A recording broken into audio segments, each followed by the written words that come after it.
మీరు 20 ఇయర్స్ కష్టపడి వర్క్ చేసి ఆఫ్టర్ రిటైర్మెంట్ తర్వాత మీ దగ్గర డబ్బులు లేకపోతే ఇది జోక్ కాదు. చాలామంది లైఫ్లో జరిగే reality. Hi guys, welcome back to trade like a quotes. మనం ఈరోజు మాట్లాడుకోబోతున్నాం ఓ ఇంట్రెస్టింగ్ టాపిక్ గురించి. సేవింగ్ చేస్తే సరిపోతుందా లేదా ఇన్వెస్ట్మెంట్ కూడా చేయాలా? ఓకే, ఓ normal middle class life imagine చేసుకుందాం. మీ శాలరీ 50,000, మీ ఖర్చు 30,000, మీ సేవింగ్ 20,000. మీరు హ్యాపీగా అనుకుంటున్నారు, నేను చాలా డిసిప్లిన్గా సేవింగ్ చేస్తున్నా అని. బట్ ఇక్కడే ప్రాబ్లం స్టార్ట్ అవుతుంది. మీరు ఆ అమౌంట్ని జస్ట్ సేవింగ్ చేస్తే అవి గ్రో అవ్వదు, కానీ ఎక్స్పెన్సివ్ అవి రాకెట్ స్పీడ్లో పెరిగిపోతాయి. మిల్క్, రెంట్, పెట్రోల్ అన్నీ ఇంక్రీజ్ అవుతాయి. ఓకే, ఇప్పుడు 20 ఇయర్స్ తర్వాత చూద్దాం.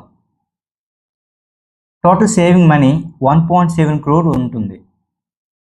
మీరు అనుకుంటున్నారు నేను రిచ్ అయ్యా బాస్ అని, కానీ ట్విస్ట్ ఏంటంటే ఆ మనీ జస్ట్ 8 yearsకి మాత్రమే సరిపోతుంది. సేమ్ స్టోరీలో స్మాల్ చేంజెస్. సేవ్ చేసిన అమౌంట్ని మీరు ఇన్వెస్ట్ చేస్తే 20 ఇయర్స్లో 4.26 crores వస్తుంది, 12% రిటర్న్తో. సేవ్ చేస్తే 1.7 crores, ఇన్వెస్ట్ చేస్తే 4.26 crores.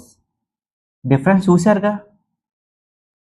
ఇన్వెస్ట్మెంట్ ఎందుకంటే ఇన్ఫ్లేషన్ని బీట్ చేయడానికి, వెల్త్ క్రియేట్ చేయడానికి, ఫైనాన్షియల్ ఫ్రీడమ్ కోసం. మనం ఎందులో ఇన్వెస్ట్ చేస్తే బాగుంటుంది? ఫిక్స్డ్ డిపాజిట్, స్లో గ్రోత్ ఉంటుంది but money safe.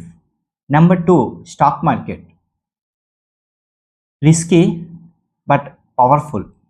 Number 3, gold and silver, amount safe, slow growth ఉంటుంది.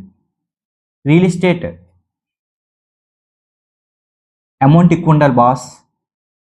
ఒక్క లైన్ గుర్తుపెట్టుకోండి, హై రిస్క్ హై రిటర్న్స్, లో రిస్క్ లో రిటర్న్స్. సేవింగ్ చేస్తే సరిపోదు, ఇన్వెస్ట్మెంట్ కూడా చేయాలి. This is trade like a quotes signing of.